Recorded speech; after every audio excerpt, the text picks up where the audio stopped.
பதிவுக்குள்ள போறதுக்கு முன்னாடி நம்ம சேனலுக்கு சூப்பர் தேங்க்ஸ் பண்ண வாய்ஸ் ஆஃப் எஸ்ஆர்ஜே 40 ரூபா சூப்பர் தேங்க்ஸ் பண்ணதுக்கும், தருல் சலாம் அவர்கள் 100 ரூபாய் சூப்பர் தேங்க்ஸ் பண்ணதுக்கும், மலர் அரவிந்தன் அவர்கள் 500 ரூபாய் சூப்பர் தேங்க்ஸ் பண்ணதுக்கும், அப்துல் அசீஸ் அவர்கள் 6 மலேசியன் ரிங்கட் சூப்பர் தேங்க்ஸ் பண்ணதுக்கும், மணிவண்ணன் அவர்கள் 100 ரூபாய் சூப்பர் தேங்க்ஸ் பண்ணதுக்கும் ரொம்ப ரொம்ப நன்றி. கூடவே நம்ம சேனலுக்கு தொடர்ந்து கமெண்ட் பண்ணி, லைக் பண்ணி, ஷேர் பண்ற ஒரு நபர்களுக்கும் ரொம்ப ரொம்ப நன்றி. தொடர்ந்து உங்களோட சப்போர்ட் எனக்கு எப்போ இருக்குன்ற நம்பிக்கையில எந்த ஒரு டிலேயுமே இல்லாம பதிவுக்குள்ள போயிடலாம். ஈரானோட கேபிட்டல் தெஹ்ரான். மக்கள் தொடர்ந்து உறுதித்தன்மையோட ஆளுகின்ற அரசாங்கத்துக்கு ஆதரவோட அவங்களோட சப்போர்ட்டை வந்து பாத்தீங்கன்னா வீதியில இறங்கி காமிச்சுக்கிட்டு இருக்காங்க. நாடே வந்து பாத்தீங்கன்னா ஒரு இக்கட்டான சூழ்நிலையில இருக்கு. ஏன்னா சுத்தி வர தாக்குதல் நடந்துகிட்டே இருக்கு. இருந்தாலுமே ஈரானோட மீடியாக்கள் லைவ் போயிட்டு இருக்கும் போது மக்கள் ஈரானோட அந்த ஸ்கொயர்ல, ரெவல்யூஷன் ஸ்கொயர்ல நின்றுட்டு இருக்கும் போது ஒரு பவர்ஃபுல்லான எக்ஸ்ப்ளோஷன் இருக்கு. தொடர்ந்து ஈரானோட மக்கள் ஒரு துளி கூட வந்து பாத்தீங்கன்னா அதுல ஜர்க்காகவே இல்லை. அவங்க மேலும் அவங்களோட கோபம், எப்படா காலை வைப்பீங்க உள்ள அப்படிங்கிறது போல அந்த ஒரு விஷயம் வேணா அவங்க கண்ணில் தெரியுதே தவிர கொஞ்சம் கூட பயம், பதட்டம் அப்படிங்கிறது அவங்களுக்குள்ள தெரியல. ஸோ கம்போஸ்டா வெயிட் பண்ணிக்கிட்டு இருக்காங்க அமெரிக்காவோட என்ட்ரிக்காக அப்படிங்கிறது கிளியரா தெரியுது.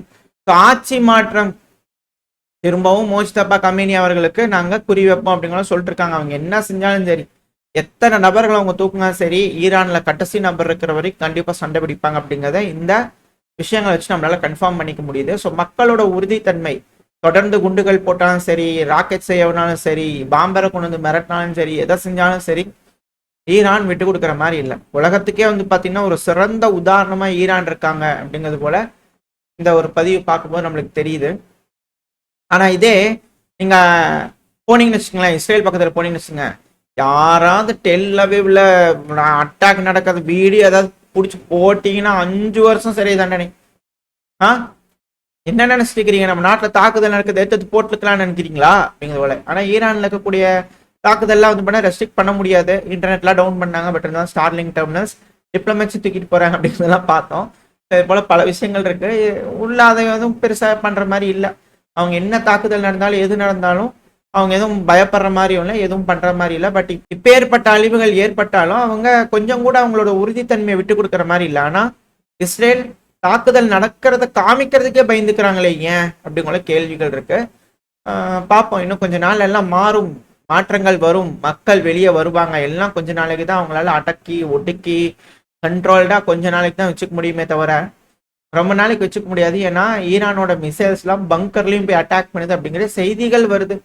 உறுதித்தன்மை தெரியல, பங்கர்ஸ்குள்ளேயும் போய் அடிக்குது மிசைல்ஸ் அப்படிங்கிறது போல. ஏன்னா அங்கேயும் போய் புறநகரத்துல விழுகுது அப்படிங்கிறத சொல்றாங்க. பட் ஆனா அங்கேயும் மிசைல்ஸ் பங்கர்லாம் இருக்கலாம் அப்படிங்கிறத சொல்றாங்க. ஸோ துல்லியத்தன்மையோட தான் ஈரான் அடிக்கிறாங்க. அது இழப்புகள் அதிகமா இருக்கனாலதான் இப்படி இஸ்ரேல் பயப்படுறாங்களா அப்படின்ற கேள்விகள். எது எப்படியோ இஸ்லாமிக் ரெவல்யூஷனரி காட் கார்ப் நீங்க கூட சொல்லிருந்தீங்க, IRCG, நான் ICGன்னு சொல்லிட்டு மாற்றி சொல்லிட்டேன்.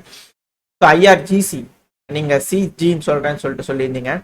So Islamic revolution guard corps, so அவங்க தரப்புல இருந்து வந்து பாத்தீங்கன்னா பேசும்போது முகமது நைனி அவர்கள் அவர் என்ன சொல்லிக்கிறாரு, நாங்க 10 அட்வான்ஸ்டான அமெரிக்காவோட ரேடாரை இந்த மிடில் ஈஸ்ட் முழுவதும் அழிச்சிருக்கிறோம். லார்ஜ் நம்பர் ஆஃப் எக்ஸ்பென்சிவ் ட்ரோன்ஸை வந்து பாத்தீங்கன்னா நாங்க தட்டி எரிஞ்சிருக்கோம். அவங்களுடைய அம்யூனிஷன் ரிசர்வ்ஸ் எல்லாத்தையும் வந்து பாத்தீங்கன்னா நாங்க அடிச்சிருக்கோம். அவங்க இப்போ அம்யூனிஷன்ஸ் எல்லாமே வந்து பாத்தீங்கன்னா கம்மி ஆயிட்டு இருக்கு. இப்ப நம்மளுக்கு கிளியரா ஒரு விஷயம் தெரியுது, அவங்க ஃபேஸ் சேவிங் எக்ஸிட்டுக்காக தேடிக்கிட்டு இருக்காங்க.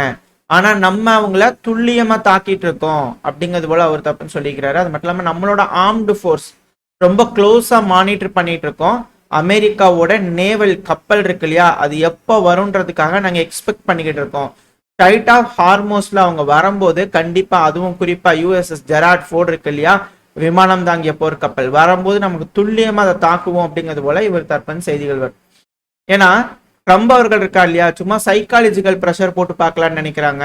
அவரோட பொய்கள்னாலையும் டிசப்ஷன்ஸ்னாலையும், அதாவது பொய் பேசிட்டு மாத்தி பேசாது, இது போல டெக்னிக் சொல்லுவாங்க இல்லையா, இது செய்யறேன்னு நினைக்கிறியா, நாங்க அதை செய்யறோம் அப்படிங்கிற செய்வாங்க இல்லையா.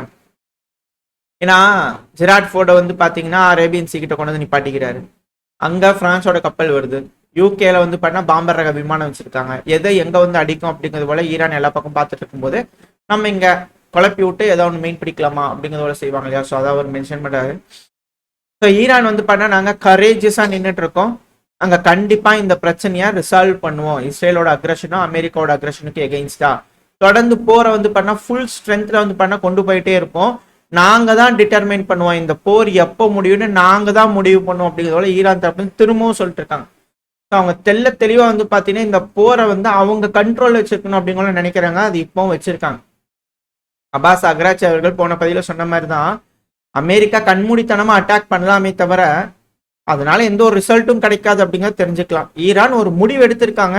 அந்த முடிவு என்னங்கிறதையும் இவரோட அந்த முகமது நைனி அவர்கள் பேசும்போது வந்து பாத்தீங்கன்னா சொல்லியிருந்தாரு, அமெரிக்காவும் இஸ்ரேலும் எப்போ வந்து எங்க மேல அடிச்சுக்கலாம், எப்போ வேணாலும் போர் செஞ்சுக்கலாம், எப்போ வேணாலும் போய்க்கலாம் அப்படிங்கிறது மாதிரியான எண்ணம் இதுக்கப்புறம் இல்லாத மாதிரியான அட்டி நாங்கள் இப்போ கொடுத்துட்டு தான் இந்த பிரச்சனையை முடிப்போம் அப்படிங்கிறதோட சொல்லிக்கிறார்.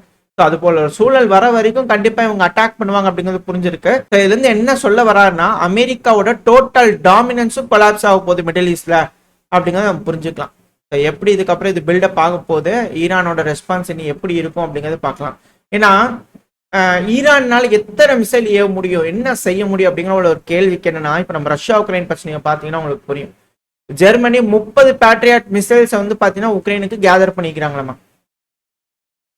30 பேட்ரியாட் மிசைல் ஒரு நாளைக்கு கூட பத்தாதுங்களே.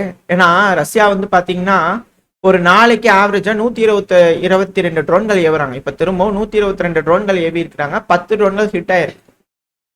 ஒரு நாளைக்கு வந்து பாத்தீங்கன்னா மாச கணக்கா வேலை செஞ்சு இவங்க இன்டர்செப்டார் மிசைலை ரெடி பண்றாங்களா அப்படின்ற கேள்விகள் இருக்கு. ஸோ ஜெர்மனினால வந்து பாத்தீங்கன்னா அதிகப்படியா மிசைல்ஸ்லாம் எதுவும் ரெடி பண்ண முடியல, யூரோப்பே ரெடி பண்ண முடியல. இப்படி இருக்கும்போது எப்படி மிடில் ஈஸ்ட்க்கு அவங்க அண்டை கொடுப்பாங்க அப்படிங்கிறது தெரியல. ஸோ இதான் இதில் இருக்கக்கூடிய சிக்கல். ஸோ ஜெர்மனோட டிஃபென்ஸ் மினிஸ்டர் மீட்டிங்லாம் நடந்தது இல்லையா, ஸோ அதில் முடிவெடுத்து 30 தேத்தி இருக்கம்பா உக்ரைன் வச்சுக்கோ அப்படிங்கிற சொல்லிக்கிறாங்க. ஆனால் ரஷ்யா அங்கே பொழந்து கட்டிட்டு தான் இருக்கிறாங்க. இதைத்தான் இங்கே சொல்ல வந்த ஈரான்ல. ஸோ 122 ட்ரோன்கள் இனிஷியலா ஈரான் அவங்க கிட்ட இருக்கக்கூடிய மிசைல்ஸை பயன்படுத்தி மிடில் ஈஸ்ட்ல முழுசும் டெஸ்ட்ராய் பண்ணி விட்டுட்டாங்க அப்படின்னா, முடிஞ்ச வரைக்கும் டிஸ்ட்ராய் பண்றாங்க அப்படின்னா அவங்க கிட்ட இருக்கக்கூடிய ரேடார், இன்டர்செப்டார்ஸ், ஸோ இது போல பல விஷயங்கள் போயிடும். அதுக்கப்புறம் ஈரான் தொடர்ந்து இது போல ட்ரோன்களை அதிகப்படியா வேவா அனுப்பிட்டே இருப்பாங்க. எப்போ வரைக்கும் அப்படின்னா அமெரிக்கா தோல்வியை ஒத்துக்கிற வரைக்கும் இது போல நடந்துகிட்டே இருக்கும். அமெரிக்கா எப்போ தோல்வி ஒத்துக்குவாங்க, இந்த பகுதியிலேருந்து அவங்க பேசிஸ்லாம் ரிமூவ் பண்ற வரைக்கும். ஸோ அது வரைக்கும் இழப்புகள் ஏற்படுத்திக்கிட்டே தான் இருப்பாங்க. இது ஒரு நீண்ட நாளுக்கான போரா இருக்க போது அமெரிக்கா இருந்து எப்படி வெளியே வர போறாங்க அப்படிங்கிறது வெயிட் பண்ணி பார்க்கலாம். இது அவங்களுக்கு ஒரு புதகுனி தான் அப்படிங்கிறது நாளுக்கு நாள் உறுதியாயிட்டே வருது. இருந்து தப்பிக்க போறாங்களா இல்ல உழுக போறாங்களா அப்படிங்கிறத கொஞ்ச நாள்ல தெரிஞ்சிடும். ஓரளவுக்கான தகவல்கள் இந்த பையில பார்த்துருப்போம்னு நினைக்கிறேன். இதோட இந்த பையனை நான் முடிச்சுக்கலாம். இந்த பதிவு எப்படி இருந்துச்சு, உங்களுக்கு பயனுள்ளதா இருந்ததுன்னா உங்க ஃப்ரெண்ட்ஸ் நம்மள ஷேர் பண்ணிட்டு உங்களோட கருத்துக்களை கமெண்ட் செக்ஷன்ல சொல்லுங்க. கூடவே நம்ம சேனலை சப்ஸ்கிரைப் பண்ணலாம், மறக்காம சப்ஸ்கிரைப் பண்ணிக்கோங்க. உங்களோட அன்பு ஆதரவு எனக்கு எப்ப இருக்குன்ற நம்பிக்கை அடுத்த பையில உங்க சந்திக்கிறேன். Very stay safe, by.